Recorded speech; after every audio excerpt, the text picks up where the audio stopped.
The MTA's proposed cuts on bus service will leave many Staten Island residents on the side of the road, forced to walk to their destinations. But what happens when the sidewalk ends? The S60 bus has the lowest ridership in the entire bus system and is one of 14 bus routes slated to be cut entirely by the MTA. But this bus route gives its patrons a lift up Grimes Hill on a steep road that in many spots has no sidewalk. And what is it like for you when if the 60 wasn't running in bad weather? It would be very difficult.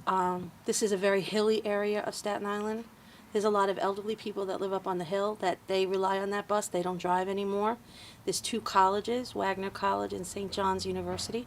Students use that bus. Cutting this line would save the MTA an estimated $400,000 per year. With no alternate bus route, eliminating this route would not only be treacherous for many area residents, it would also cost them up to 20 extra minutes. So how do you feel about if they're going to cut the 60?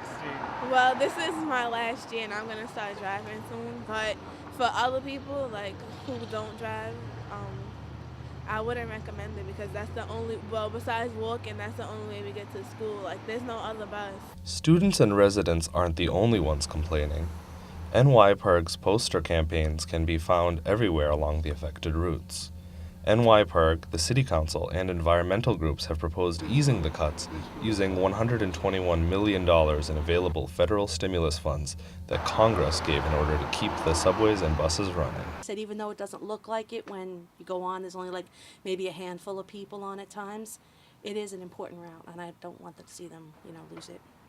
For NYCTracks.com, I'm Ash Jethra.